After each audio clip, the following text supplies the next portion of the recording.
Prati Devi Satchavacha.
All right.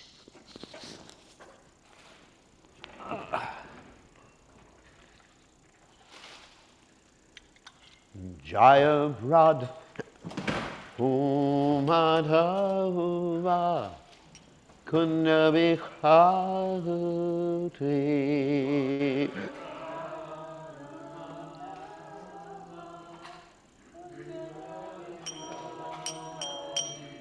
Jai Rad Madhava Kunabhati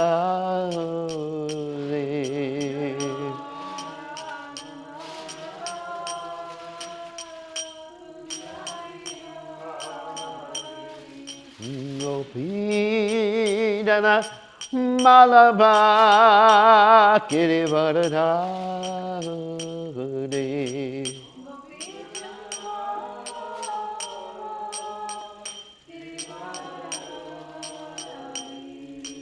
Gopijana Malava Girivardhari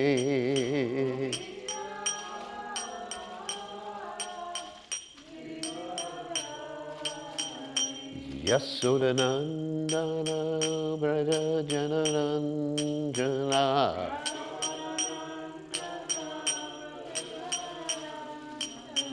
Sodhanandana Braja Janarandana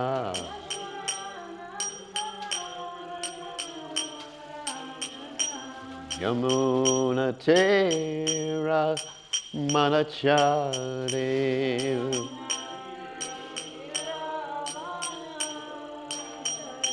Yamuna Tera Manachari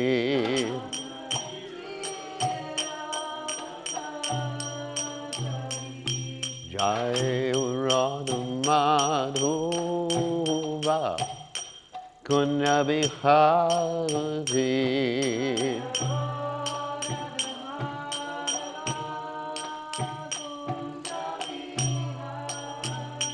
Jai Radha Madhuva Kunabhihari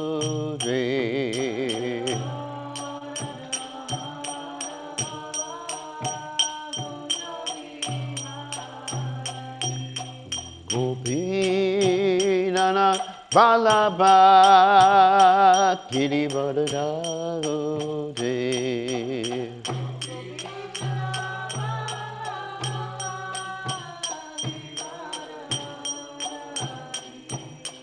gopi jana balava Girivarudhauri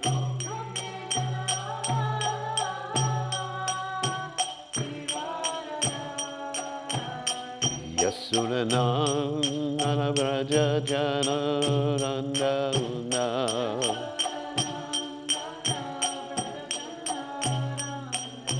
Yasuranandana Braja Janarandana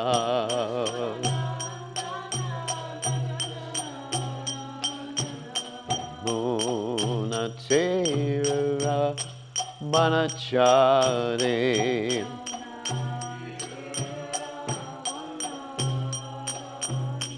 Yamunatera Manachare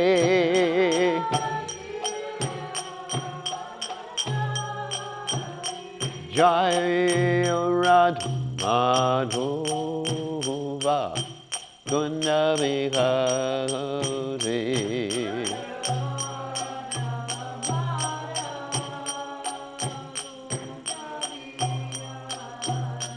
Jaya Radha Madhova Kunda Vihare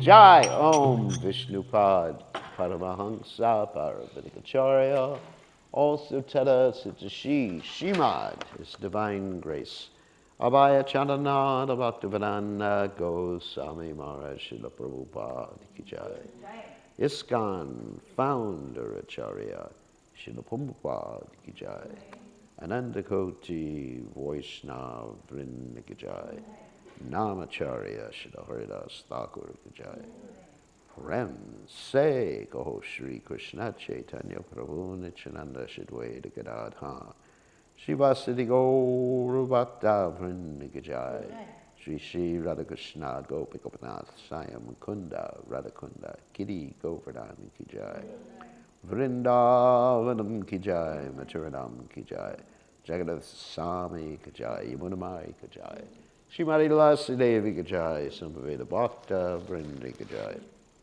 Gaur Premananda Hari Hari Bol. All glory is the assembled devotees, all glory is the assembled devotees, all glory is the assembled devotees, all glory is to Shri Guru and Gauranga Srila Prabhupada Ki Jai. Om Vishnu Padaya Krishna Pastaya Budale Shrimati Bhaktivedanta Swami Namani Namaste Saraswati Devi Gauravani Pacharani Nivashesha Shunyavadi Paschatra Turning. So reading from Srimad Bhagavatam, 10th canto, 36th chapter, text 27. Om Namo Bhagavate Vasudevaya.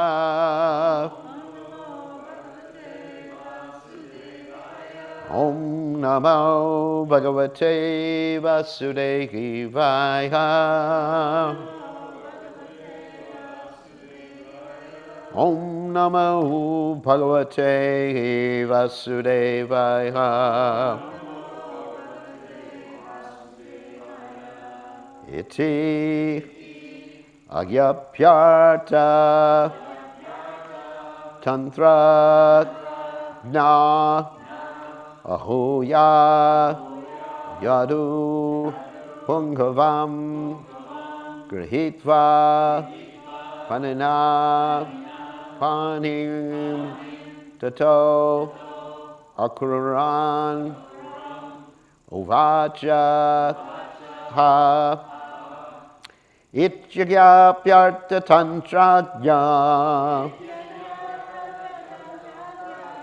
Ahoya Yada Pungavam Gahitva Paninha Panim Tato Kruram Uvachaha Ityagapyarta Tantrajya Ahoya Yadu Pungavam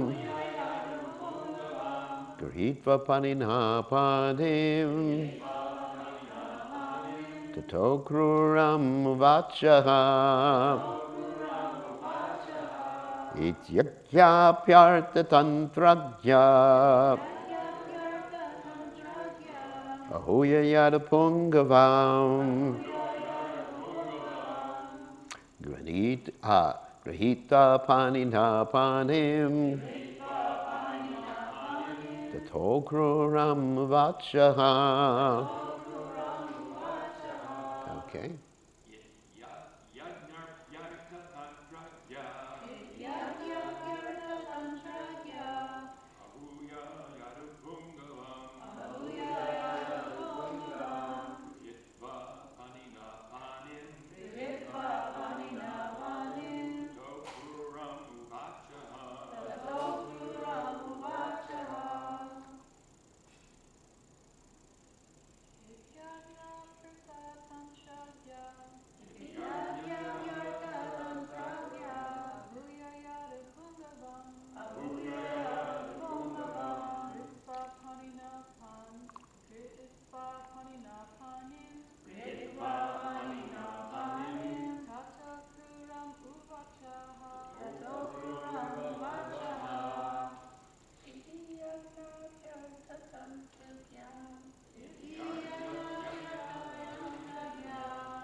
Okay. Ite, with these words. Jnapya, ordering. Artha, of personal interest and advantage. Tantra, of the doctrine. Nya, the knower. Ahuya, calling for. Yadupungavam, the most eminent of the yadus. Grahitva, taking. Panina, with his own hand. Panim, his hand. Tataha, then. Akruram, to Akrura. Uvachaha, he said. So, translation, having thus commanded his ministers, Kamsa next called for Akrura, the most eminent of the yadus. Kamsa knew the art of securing personal advantage, and thus he took Akrura's hand in his own and spoke to him as follows. You can repeat. Having thus commanded his ministers,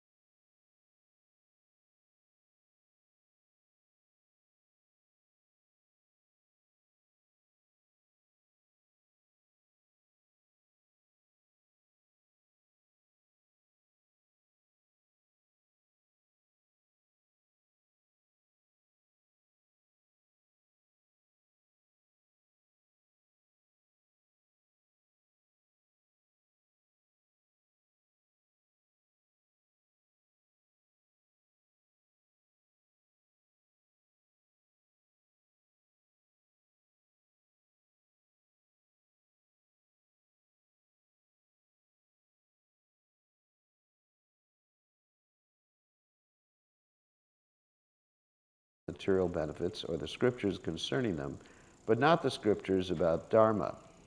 Akrura was the most trustworthy of the yadus, Yadupungavam. Went offline or something?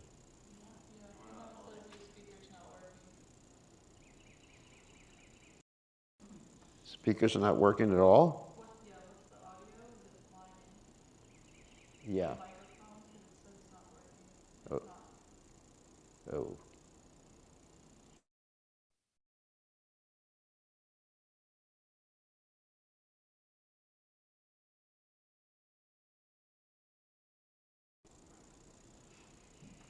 Let me look at it for a second.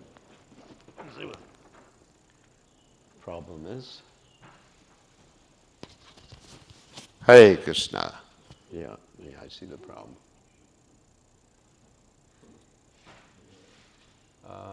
Microphone.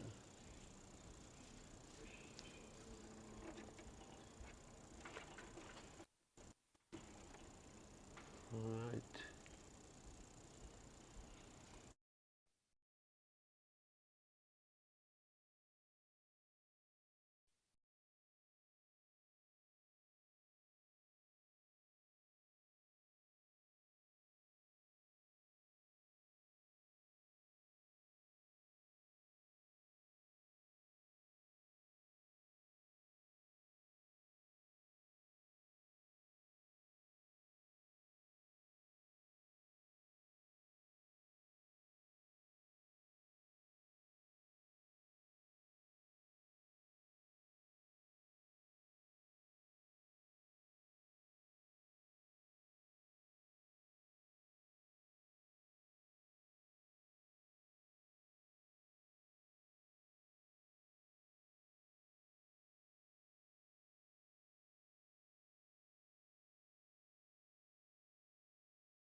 Yeah, but not on Zoom.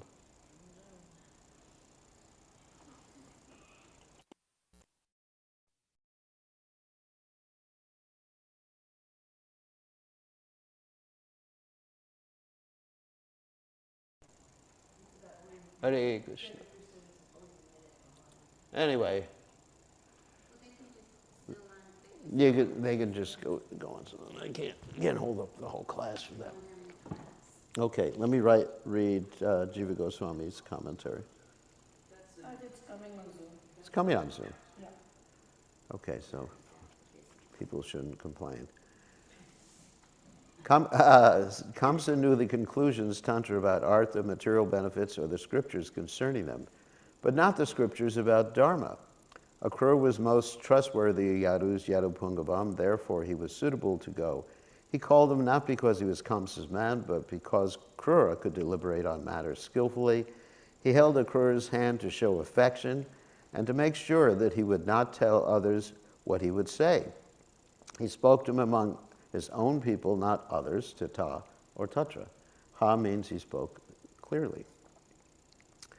So, Ichya Pyarta Tantra Gya Ahuyad Yadupungavam Grahitva Panina Panim Tatokruranavachaha. So, Om Ganat Timaranda Shah Gananjana Shilakaya Chakshur Unmiritam Yena Tasmai Shri Gurave Namaha. So, we have these four interests of human life: dharma, artha, kama, and moksha.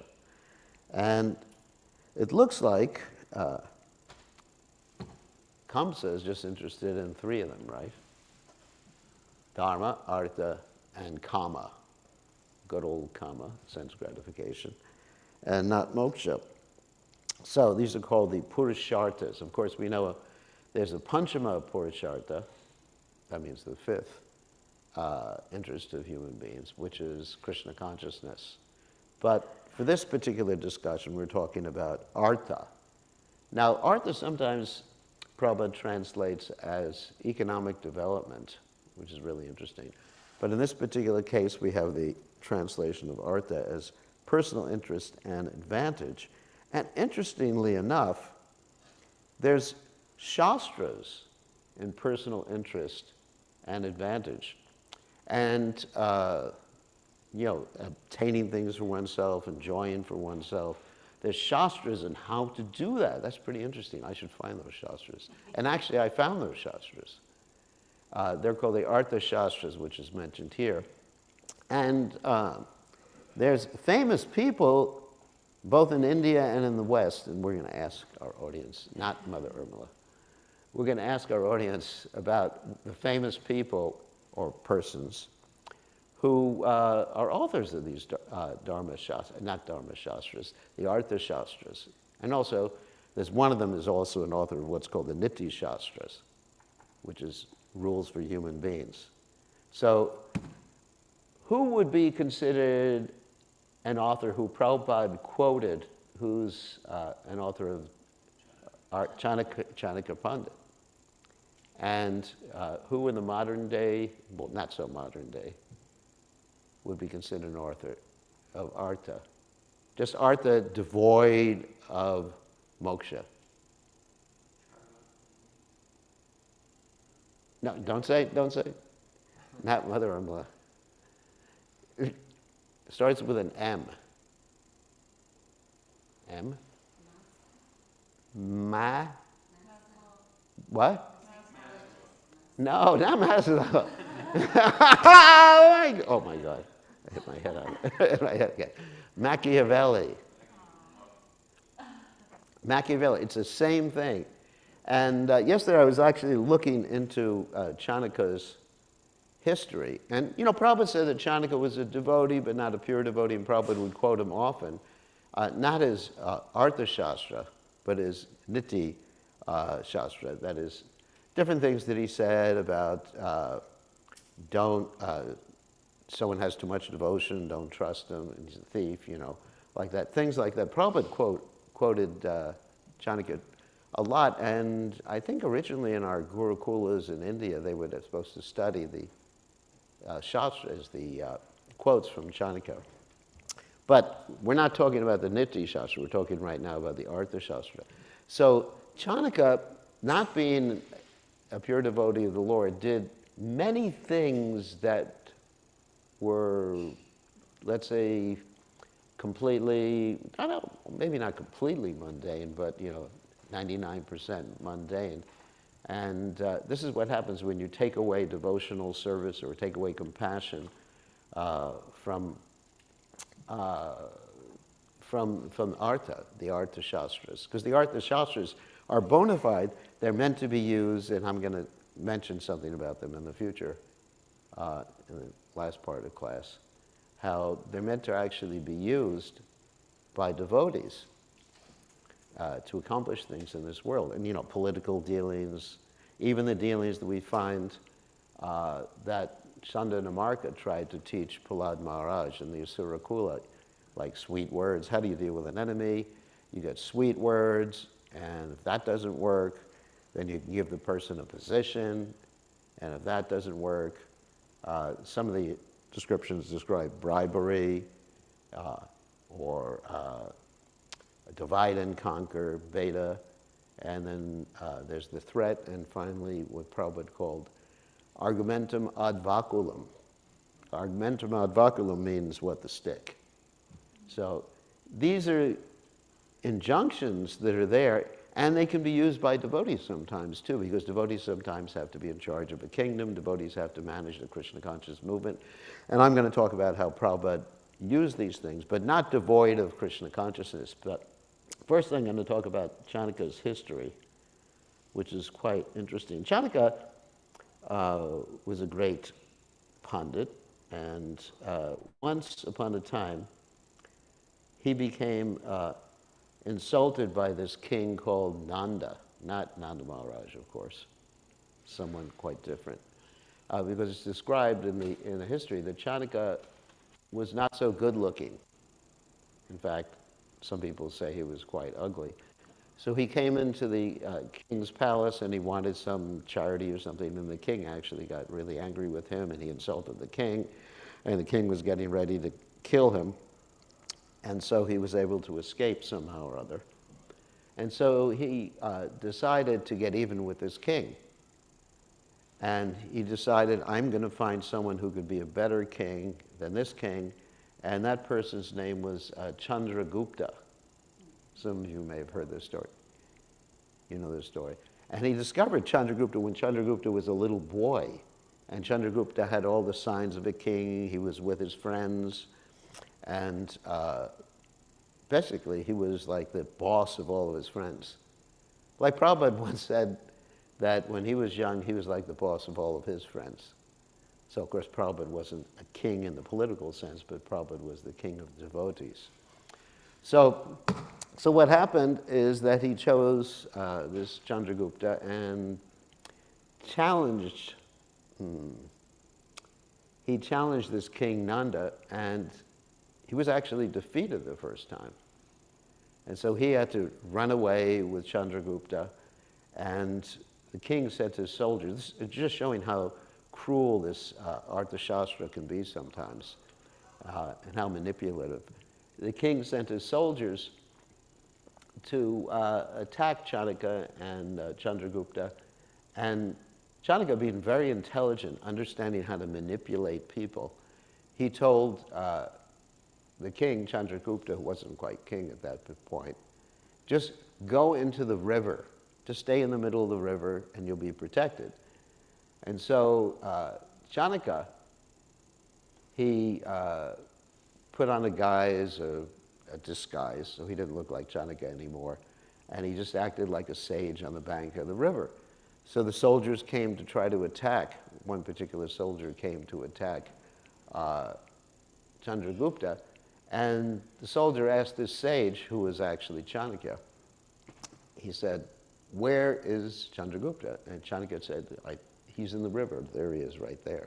So the soldier actually took off his armaments to attack Chandragupta, and Chanakya just killed him through trickery. This is Arthashastra right there, trickery. And then other stories about him are really interesting stories. How later on in attacking King Nanda, he enlisted the help of another king. And this other king he was going to give part of the kingdom to, that was the deal. But he arranged that after he won the kingdom and got rid of King Nanda, he was able to kill this other king by arranging a marriage with a Vishakanya girl. Vishakanya means a girl who throughout her life has been eating poison. Prabhupada talked about this. And so she gradually takes more and more poison. Of course, she develops immunity to the poison. And then when she, I guess, kisses or embraces or whatever the enemy soldier dies. So he was able to get rid of his opponents like that. In fact, even Chanakya was feeding poison to Chandragupta so that Chandragupta would be immune to poison later on. And what happened is that one time, there's so many stories about Chanakya. And so what happened is one time that Chandragupta had fed some poison, had taken some poison in his meal, and Chandragupta's wife also took a little bit of that poison, and she died, and she was pregnant, and she was getting ready to give birth. And Chanakya, just being very strategic, I hate to tell this story, he cut her open to take the baby out. And that was the next king in that particular dynasty. And the king after that, so there's a whole dynasty, the Maurya dynasty, that was established as a result of Chanakya's manipulation. And so the king, so the dynasty, and then Buddhism was established by the king. What was the king's name again? Ashoka. Ashoka was actually the grandson of Chandragupta. So very interesting story. So anyway, so let's get back to what Arthashastra is. I looked up the definition of Arthashastra. It's an ancient Indian Sanskrit treatise on statecraft, political science, economic policy, and military strategy. And there's a lot more divisions for Arthashastra. There's the need for law, economics, and government, king's duty, officials, advisors, and checks on governments, causes of impoverishment, lack of motivation, and disaffection among people. In other words, how to control people, civil, criminal law, and court systems, marriage laws, wildlife and forest management, mines, factories, and superintendents, spying, propaganda, and information, war and peace and negotiation, and taxes. So, one may question, so where or how does this Arthashastra fit in with in a devotee's life? And I'm going to quote from the Upanishad, stating how we have to cultivate this material knowledge in order to be proficient and successful in our Krishna consciousness. And the verse from the Upanishad and part of Prabhupada's purport. Vidyam cha yas tad vedo bayam saha avidyamritum tirtha vidyamritam asnute. And the translation is, only one who can learn the process of nescience and that of transcendental knowledge side by side can transcend the influence of repeated birth and death and enjoy the full blessings of immortality. Really interesting. So, in other words, we're meant to engage in what's called yukta vairagya, using this material world in Krishna's service. And in order to do that, we have to have some material knowledge. So we have to cultivate knowledge of avidya, which is material knowledge. And Prabhupada in his purport talks more about this, and I took some excerpts out of his purport. Only one who can learn the process, that's the translation. Sri Upanishad instructs us not to make one-sided attempts to win the struggle for existence. In other words, everything has to be balanced. Everyone is struggling hard for existence, but the laws of material nature are so hard and fast, they do not allow anyone to surpass them, and in order to attain a permanent life, one must be prepared to go back to Godhead. The process by which one goes back to Godhead is a different branch of knowledge, and it has to be learned from Vedic scriptures such as the Upanishads, Vedanta Sutra, Bhagavad Gita, and Srimad Bhagavatam. To become happy in this life and attain a permanent blissful life after leaving this material body, one must study the sacred literature and attain transcendental knowledge. So, the path of avidya, or advancement of material knowledge for sense gratification, is the path of repeated birth and death. As he exists spiritually, the living entity has no birth or death. Birth and death apply to the outward covering of the spirit, soul, the body. Death is compared to the taking off, and birth to the putting on of outward garments. This does not mean that all activities for the maintenance of the body should be stopped. There is no question of stopping activities, just as there is no question of wiping out one's temperature altogether when trying to recover from a disease. To make the best use of a bad bargain is the appropriate expression. The culture of spiritual knowledge necessitates the help of the body and mind. Therefore, maintenance of the body and mind is required if we are to reach our goal. The normal temperature should be maintained at 98.6 degrees, and the great sages and saints of India have attempted to do this by a balanced program of spiritual and material knowledge. They never allow the misuse of human intelligence for disease, sense gratification. And finally, in the purport, human activities diseased by a tendency towards sense gratification have been regulated in the Vedas under the principles of salvation. This system employs religion, economic development, sense gratification, and salvation, but at the present moment, people have no interest in religion or salvation.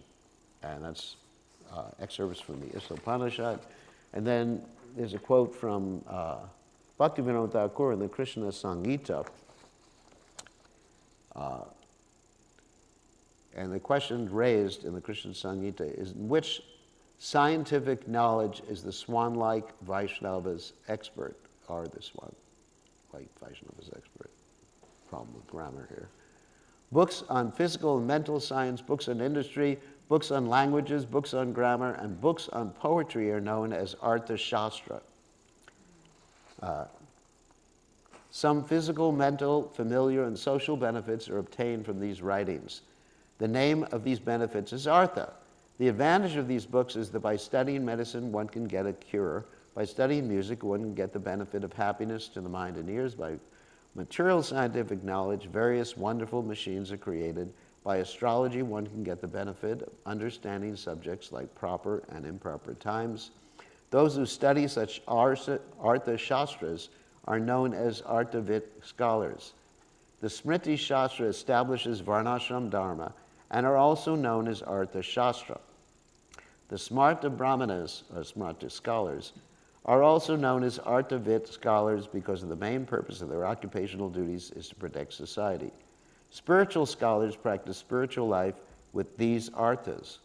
Very important quote. Spiritual scholars practice spiritual life with these arthas. Swan-like Vaishnavas are never opposed to discussing these scriptures. They extract the supreme goal of spiritual life from these artha shastras and become worshipable among the Arthavit scholars. The Arthavit scholars are happy to assist them in ascertaining the absolute truth. The swan-like Vaishnavas are present in the battlefield as negotiators. They do not hate or reject various sinful persons. Swan-like Vaishnavas are always engaged in purifying the hearts of sinful people by giving public lectures, friendly advice, and confidential instructions, by rebuking, setting an example, and sometimes punishing sinners. So, I'm going to give an example of how Prabhupada used sometimes political intrigue in the service of Krishna. One example, and there are several examples, is when Prabhupada was dealing with Mr. Nair. Srila Prabhupada, of course, the devotees had actually torn up the contract, and Prabhupada wanted to reinstate the contract to purchase the Juhu property. So Prabhupada was meeting in a particular evening with Mr. Nair, and Mr. Nair was accompanied by his guru. And his guru was there to protect Mr. Nair from the influences of Srila Prabhupada, somehow or other, to protect him. So Prabhupada, very strategically, started yawning. You know the story? Oh, you don't know the story? Some of you know the story. Prabhupada yawned, you know. And then Mr. Nair said, Swamiji, you appear very tired.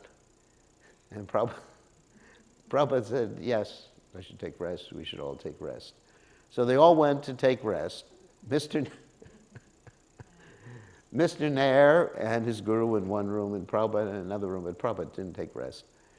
Prabhupada told the devotees, you go very quietly into Mr. Nair's room and tiptoe into Mr. Nair's room and wake him up, but don't wake his guru up. Because his guru was meant to protect him from being cheated by Prabhupada. Transcendental trickery. And so basically, Mr. Nair came in, and Prabhupada was able to just because he was half asleep too.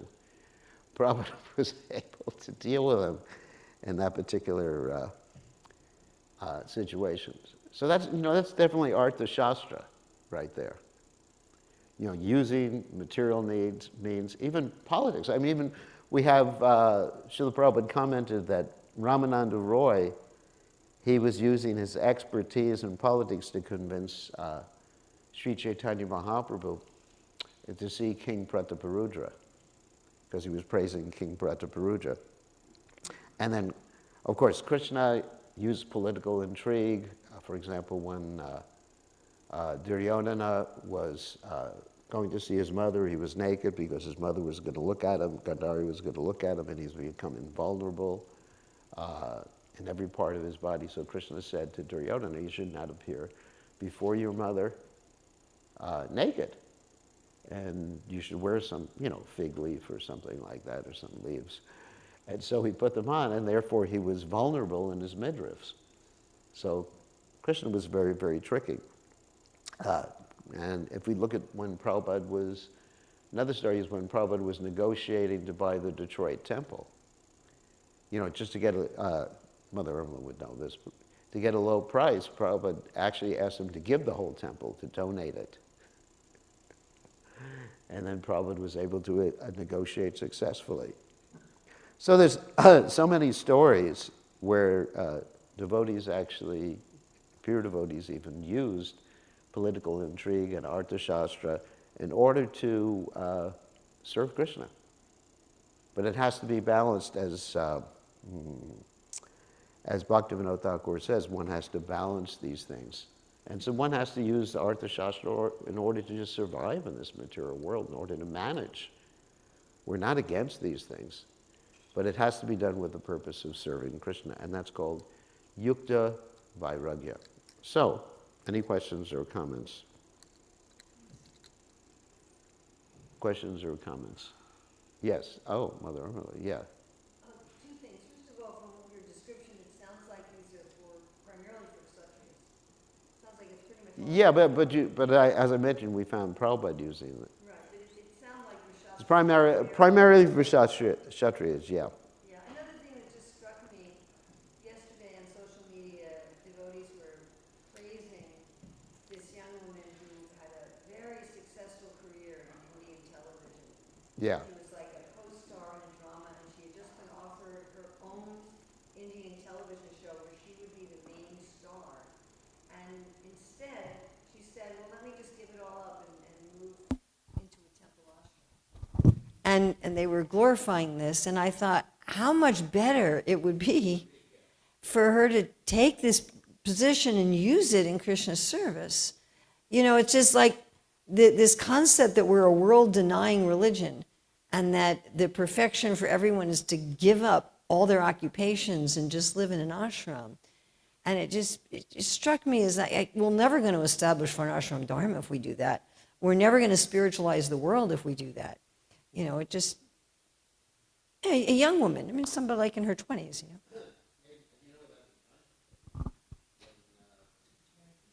Person was getting ready to say to Prabhupada, what do you want? I can renounce everything and join you. And Prabhupada said, no. So Prabhupada was extremely strategic. That's why I said that this Artha Shastra has to be used by all the, well, maybe not the Shudras, but the Vaishyas have to use it too. Like Prabhupada said, Vaishya has a simple lie. For you, there's no profit. All those specific things you mentioned were all government things, though. So maybe there's other parts of the...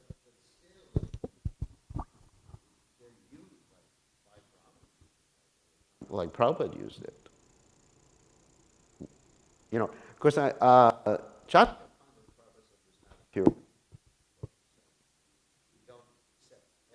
says as an absolute statement. It's absolute statements. So who else has a question? I was going to say, how do we successfully implement this consciousness in our... How do we successfully implement a consciousness of what it's stated in the Ishopanishad and what Mother Urmila was just saying? Because devotees have a tendency to simply want to, well, hear and chant, and maybe take care of, very insular activities, and they're maybe rightfully a little afraid of becoming too worldly. So what's the magic balance? One has to have good sadhana. If one has good sadhana and takes advice from other Vaishnavas, advanced Vaishnavas, one can determine what's the proper balance in their own lives. I mean, some people may not be capable of dealing with the material world without deviating from Krishna consciousness. So, therefore, we need guidance from superior Vaishnavas. I think that's the key. Whereas others can deal with the material world and not get affected as long as they have good sadhana and are very careful in dealing with the material world. That's why, sometimes I get a little, get a little upset with people who want to simply go and retire in Mayapur at their ripe old age of 40, or a ripe old age of, 41 or 35 or something like that. Because we're meant to be active. Just like I was speaking recently with one of the devotees who's working with me, Pran Govinda, very, very nice devotee. He said, I'm really attached to the Bhagavatam. I just want to stay in Mayapur and read Bhagavatam all the time. And I said, no, you're a fantastic preacher. You know so much about the material world. You're a humble devotee. Plus you're supposed to replace me. That's my succession plan. And I said, no, you teach Bhagavatam. Yes, you teach Bhagavatam every day. You go online. You can teach for hundreds of people online. But you're not meant to retire. Sannyasa is not meant to retire. Sannyasa is meant to, like Prabhupada said, in the morning you go to the bank. You give class, and in the afternoon you go to the bank. To be practical. So, any other questions or comments? Yes. I was just thinking about the comment that Urmila made, and when One thing I was reflecting on is that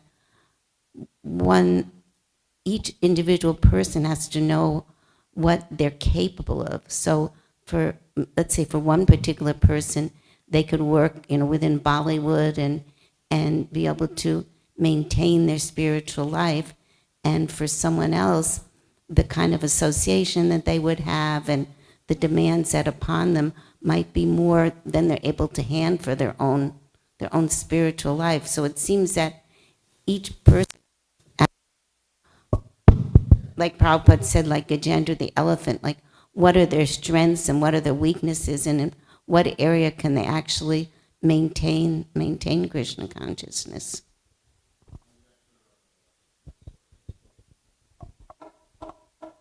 Good point, and it's also not an all or nothing thing. And let's say if one wants to work in Bollywood, they could work in Bollywood for 1 month a year or 2 months a year, and the rest of the time do bhakti. So it's not so black and white like that. But what Mother Irma was commenting on was that praising the person for dropping everything. That was their comment. Not that the person's own judgment, isn't it? Yeah. But praising. Just the idea that was more glorious. That is more glorious.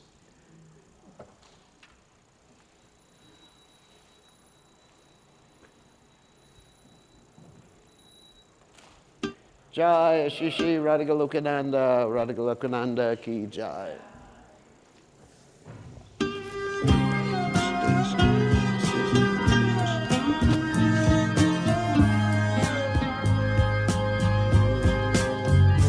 Govindam Adipurusham Tamaham Bhajami Govindam Adipurusham Tamaham Bhajami Govindam Adipurusham Tamaham Bhajami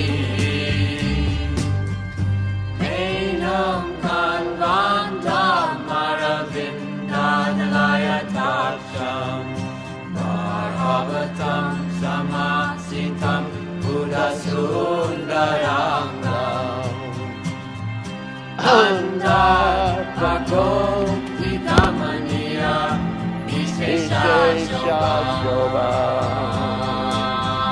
Govindam Adipurusham Tamaham Bhajami Govindam Adipurusham Tamaham Bhajami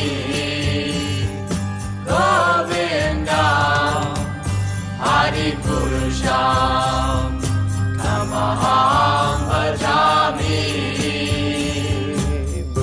Andani Asla Sakadan Triyavriti Manti Pasyanti Panti Kayanti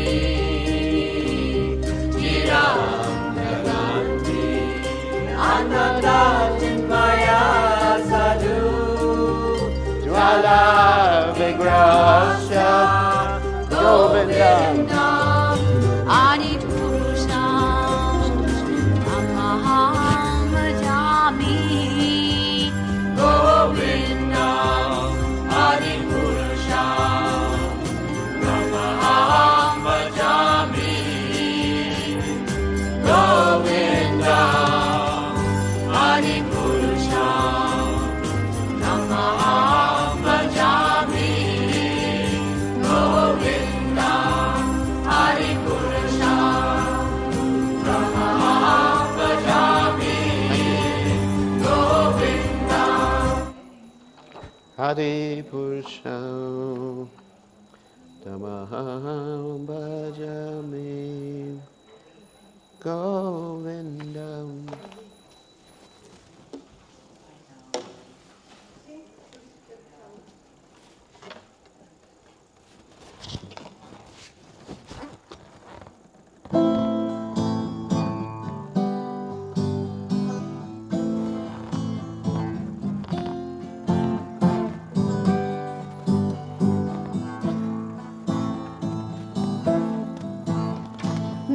Nitai pada komala Koti chandra sushitala Yechaya Jagachurai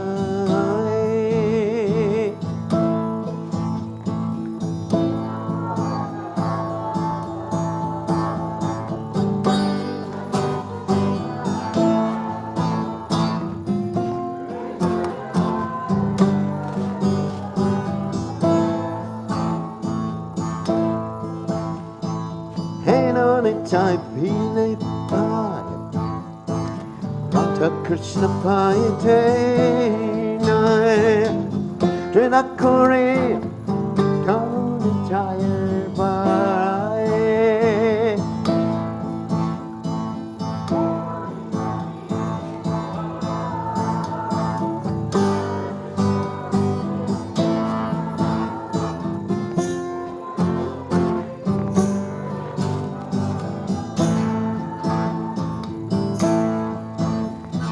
Say samana nahi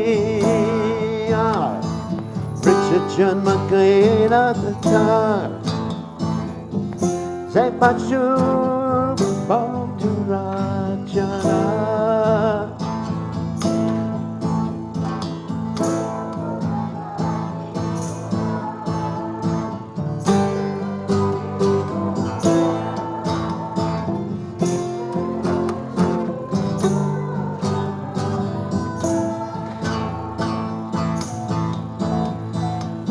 China Bolero okay Hachilo Samsara Suke Vinjakule Kigori Betara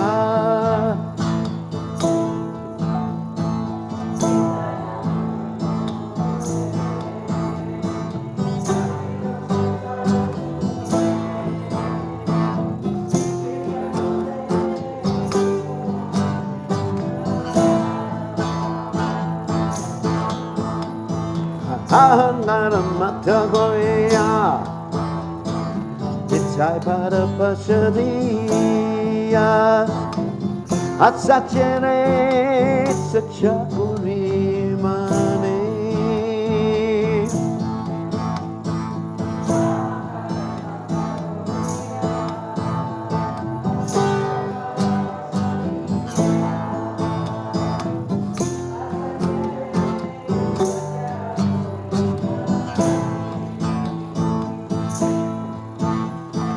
Nitya Corona Baby Raji Radha Krishna Baby Nano Nitya Charada Chugani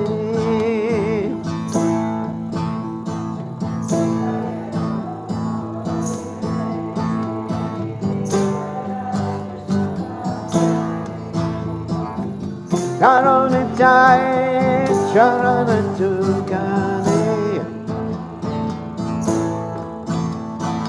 Nityaya Charada Satya Tahara Sevaka Nitya Nityay Padas Satakuru Asha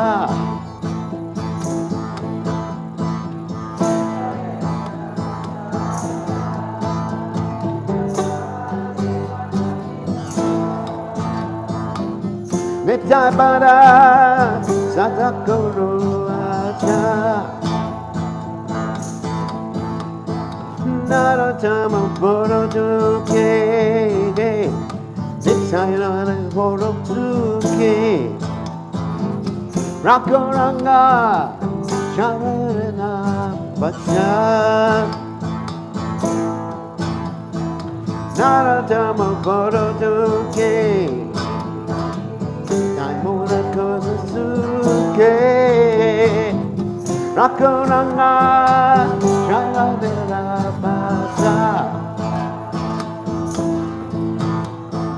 Nityay Pada Komala Koti Chandra Suchitala Yechaya Jakachurai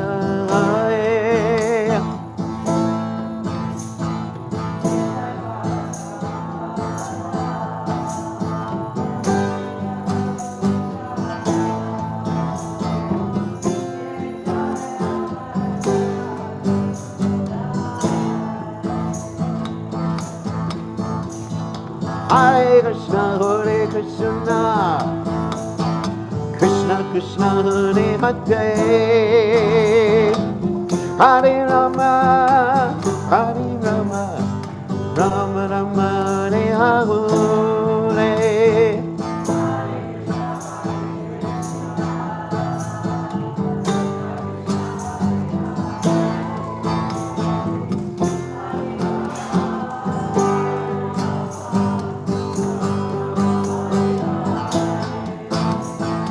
Hare Krishna, Krishna Krishna, Hare Hare, Hare Rama, Hare Rama, Rama Rama, Hare Hare. Krishna, Krishna Krishna, Hare Hare, Hare Rama, Rama, Rama Rama, Hare Hare. Hare Krishna, Krishna Krishna, Hare Hare, Hare Rama, Hare Rama, Rama Rama, Hare Hare.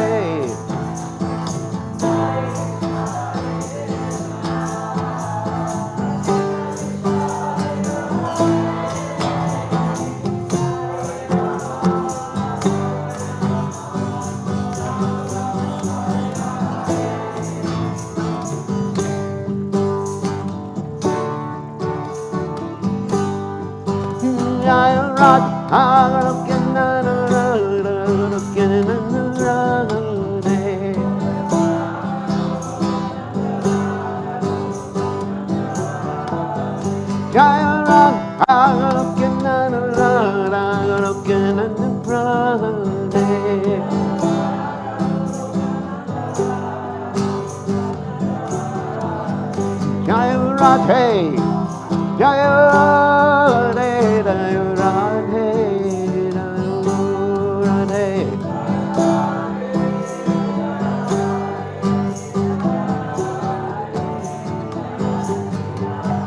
Jaya Radhe, Jaya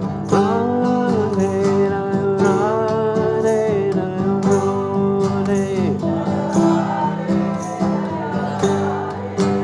Jaya Radhe, Jaya Sri Radhe,